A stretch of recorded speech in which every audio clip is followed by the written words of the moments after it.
जय माता दी। आज हम नवरात्रि के चौथे अध्याय का पाठ करेंगे। माँ दुर्गा के चौथे स्वरूप का नाम कुष्मांडा है। अपनी मंद हल्की मुस्कान द्वारा ब्रह्मांड को उत्पन्न करने के कारण इनका नाम कुष्मांडा पड़ा। नवरात्रों में चौथे दिन कुष्मांडा देवी के स्वरूप की उपासना की जाती है। इस दिन साधक का मन अनाहत चक्र में स्थित होता है, अतः पवित्र मन से पूजा उपासना के कार्य में लगना चाहिए। माँ की उपासना मनुष्य को स्वाभाविक रूप से भवसागर से पार उतरने के लिए सुगम और शेषर मार्ग है। माता कुष्मांडा की उपासना मनुष्य को आदि व्याधियों से मुक्त करके उसे सुख समृद्धि और उन्नति की ओर ले जाती है। अतः अपनी लौकिक पारलौकिक उन्नति चाहने वालों को कुष्मांडा देवी की उपासना में हमेशा तत्पर रहना चाहिए। चौथे अध्याय का पाठ आरंभ करते हैं। श्री मार्कंडेय जी बोले, अत्यंत पराक्रमी दुरात्मा महिषासुर तथा उनकी दैत्य सेना के देवी के हाथों से मारे जाने पर इंद्र आदि देवता प्रणाम के लिए गर्दन तथा कंधे झुकाकर उन भगवती दुर्गा का उत्तम वचनों द्वारा स्तवन करने लगे। उस समय उनके सुंदर अंगों में अत्यंत हर्ष के कारण रोमांच हो आया था।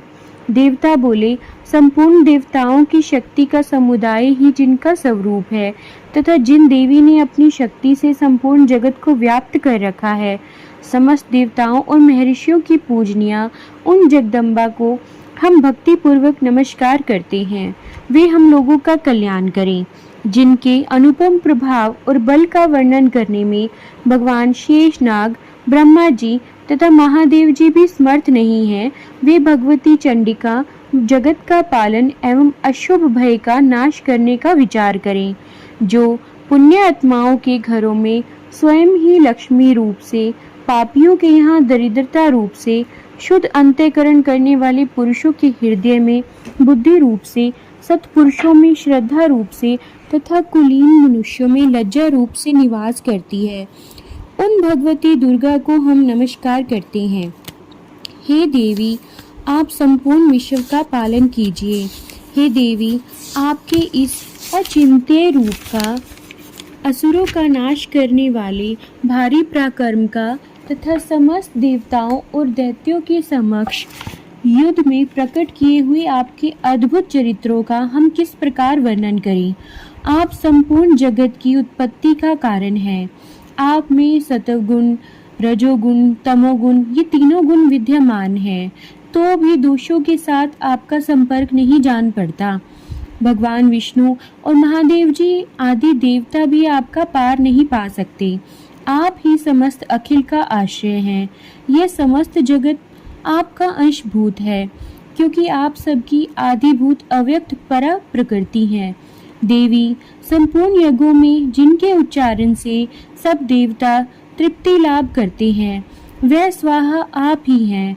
इसके अतिरिक्त आप पितरों को भी तृप्ति का कारण हैं, अतएव सब लोग आपको स्वधा भी कहते हैं। हे देवी, जो मोक्ष की प्राप्ति का साधन है, अचिंत्य है, समस्त दोषों से रहित है, जितेंद्रिय है, तत्वों को ही सार वस्तु मानने वाले तथा मोक्ष की अभिलाषा रखने वाले मुनिजन जिनका अभ्यास करते हैं, वह भगवती आप ही हैं। आप शब्द रूपा हैं, अत्यंत निर्मल ऋग्वेद यजुर्वेद के मनोहर पदों के पाठ से युक्त सामदेव का भी आधार आप ही हैं। आप देवी, त्रयी और भगवती हैं। इस विश्व की उत्पत्ति एवं पालन के लिए आप ही वार्ता के रूप में प्रकट हुई हैं। आप संपूर्ण जगत की पीड़ा का नाश करने वाली हैं। हे देवी, जिससे समस्त शास्त्रों के सार का ज्ञान होता है, वह मेधा शक्ति आप ही हैं। दुर्गम भवसागर से पार उतारने वाली नौका स्वरूप दुर्गा देवी भी आप ही हैं। आपकी कहीं भी आसक्ति नहीं है। कैटब के शत्रु भगवान विष्णु के वक्ष तल में एकमात्र निवास करने वाली भगवती लक्ष्मी तथा भगवान चंद्रशेखर द्वारा सम्मानित गौरी देवी भी आप ही हैं। आपका मुख मंद मुस्कान से सुशोभित, निर्मल, पूर्ण चंद्रमा के बिंब का अनुकरण करने वाला और उत्तम स्वर्ण की मनोहर कांति से कमनीय है। तो भी उसे देखकर महिषासुर को क्रोध हुआ और सहसा उसने उस पर प्रहार कर दिया। यह बड़े आश्चर्य की बात है देवी। वही मुख जब क्रोध से युक्त होने पर उदय काल के चंद्रमा की भांति लाल और तनी हुई भौहों के कारण विकराल हो उठा, तब उसे देखकर जो महिषासुर के प्राण तुरंत नहीं निकल गए। यह उससे भी बढ़कर आश्चर्य की बात है, क्योंकि क्रोध में भरे हुए यमराज को देखकर भला कौन जीवित रह सकता है। हे देवी, आप प्रसन्न हो। परमात्मा स्वरूपा आपके प्रसन्न होने पर जगत का अभ्युदय होता है और क्रोध में भर जाने पर आप तत्काल ही कितने कुलों का सर्वनाश कर डालती हैं। यह बात अभी अनुभव में आई है, क्योंकि महिषासुर की यह विशाल सेना क्षण भर में आपके कोप से नष्ट हो गई। सदा अभ्युदय प्रदान करने वाली आप जिन पर प्रसन्न रहते हैं वे ही देश में सम्मानित हैं। उन्हीं को धन और यश की प्राप्ति होती है। उन्हीं का धर्म कभी शिथिल नहीं होता और वे ही अपने हष्ट पुष्ट स्त्री पुत्र और भृत्यों के साथ धन्य माने जाते हैं। हे देवी, आपकी ही कृपा से पुण्यात्मा पुरुष प्रतिदिन अत्यंत श्रद्धा पूर्वक सदा सब प्रकार के धर्मानुकूल कर्म करता है और उनके प्रभाव से स्वर्गलोक को जाता है।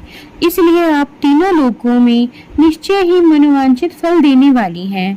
माँ दुर्गे, आप स्मरण करने पर भी सब प्राणियों का भय हर लेती हैं और स्वस्थ पुरुषों द्वारा चिंतन करने पर उन्हें परम कल्याणमयी बुद्धि प्रदान करती हैं।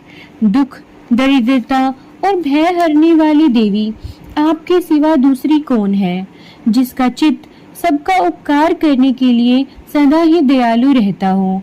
हे देवी, इन राक्षसों के मारने से संसार को सुख मिले तथा ये राक्षस चिरकाल तक नरक में रहने के लिए भले ही पाप करते रही हों, इस समय संग्राम में मृत्यु को प्राप्त होकर स्वर्गलोक में जाएं। निश्चय ही यही सोचकर आप शत्रुओं का वध करती हैं। आप शत्रुओं पर शस्त्रों का प्रहार क्यों करती हैं? समस्त असुरों को दृष्टिपात मात्र से भस्म क्यों नहीं कर देती? इसमें एक रहस्य है। ये शत्रु भी हमारे शस्त्रों से पवित्र होकर उत्तम लोक को जाएं। इस प्रकार उनके प्रति भी आपका विचार अत्यंत उत्तम रहता है। खड़ग के तेज पुंज की भयंकर दीप्ति से तथा आपके त्रिशूल के अग्रभाग की घनीभूत प्रभा से चौंधियाकर जो असुरों की आंखें फूट नहीं गई, उसमें कारण यह था कि वे मनोहर रश्मियों से युक्त चंद्रमा के समान आनंद प्रदान करने वाले आपके सुंदर मुख का दर्शन करते थे। हे देवी, आपका शील दुराचारियों के बुरे बर्ताव को दूर करने वाला है। साथ ही यह रूप ऐसा है जो कभी चिंतन में भी नहीं आ सकता, जिसकी कभी दूसरों से तुलना भी नहीं हो सकती, तथा आपका बल और पराक्रम तो उन दैत्यों का भी नाश करने वाला है जो कभी देवताओं के पराक्रम को भी नष्ट कर चुके थे। इस प्रकार आपने शत्रुओं पर भी अपनी दया ही प्रकट की है। वरदायिनी देवी, आपके इस पराक्रम की किसके साथ तुलना हो सकती है? तथा शत्रुओं को भय देने वाला और अत्यंत मनोहर रूप आपके अतिरिक्त और कहाँ है? हृदय में कृपा और युद्ध में निष्ठुरता, ये दोनों बातें तीनों लोकों में भीतर केवल आप में ही देखी गई हैं। हे माते, आपने शत्रुओं का नाश करके इस समस्त त्रिलोकी की रक्षा की है। उन शत्रुओं को भी युद्ध भूमि में मारकर स्वर्गलोक में पहुंचाया है तथा उन्मत्त दैत्यों से प्राप्त होने वाले हम लोगों के भय को भी दूर कर दिया है। आपको हमारा नमस्कार है। हे देवी, आप शूल से हमारी रक्षा करें। अंबिके, आप खड़ग से भी हमारी रक्षा करें तथा घंटा की ध्वनि और धनुष की टंकार से भी हमारी रक्षा करें। चंडिके, पूर्व, पश्चिम और दक्षिण दिशा में आप हमारी रक्षा करें। हे ईश्वरी, अपने त्रिशूल को घुमाकर आप उत्तर दिशा में भी हमारी रक्षा करें। तीनों लोकों में आपके जो परम सुंदर व अत्यंत भयंकर रूप विचरते हैं, उनके द्वारा भी आप हमारी तथा इस भूलोक की रक्षा करें। अंबिके, आपके हाथों में शोभा पाने वाले खड़ग, शूल और गदा आदि जो जो अस्त्र है, उन सबके द्वारा आप हम सब लोगों की रक्षा करें। श्री मार्कंडेय जी बोले, इस प्रकार जब देवताओं ने जगत माता दुर्गा की स्तुति की और नंदन वन के दिव्य पुष्पों व गंध चंदन आदि के द्वारा उनका पूजन किया, फिर सबने मिलकर जब भक्ति पूर्वक दिव्य धूपों की सुगंध निवेदित की, तब देवी ने प्रसन्न वंदन होकर प्रणाम करते हुए सब देवताओं से कहा। देवी बोली, देवताओं, तुम सब मुझसे जिस वस्तु की कामना रखते हो उसे मांगो। देवता बोले, भगवती, आपने हमारी सब इच्छाएं पूर्ण कर दी हैं, अब कुछ भी बाकी नहीं है, क्योंकि हमारा यह शत्रु महिषासुर मारा गया है। महेश्वरी, इतने पर भी यदि आप हमें और वर देना चाहती हैं, तो हम जब जब आपका स्मरण करें तब तब आप दर्शन देकर हमारा महान संकट दूर किया करें। अंबिके, जो मनुष्य इन स्रोतों द्वारा आपकी स्तुति करे, उसे वित्त, समृद्धि और वैभव देने के साथ ही उसका धन और स्त्री आदि संपत्ति को भी बढ़ाने के लिए आप सदा हम पर कृपालु रहें। ऋषि बोले, राजन, देवताओं ने जब अपने तथा जगत के कल्याण के लिए भद्रकाली देवी को इस प्रकार प्रसन्न किया, तब वे तथास्तु कहकर वहीं अंतर्ध्यान हो गई। इस प्रकार पूर्व काल में तीनों लोकों का हित चाहने वाली देवी जिस प्रकार देवताओं के शरीर से प्रकट हुई थी, वह सब कथा मैंने तुम्हें कह सुनाई है। चौथा अध्याय संपन्न हुआ।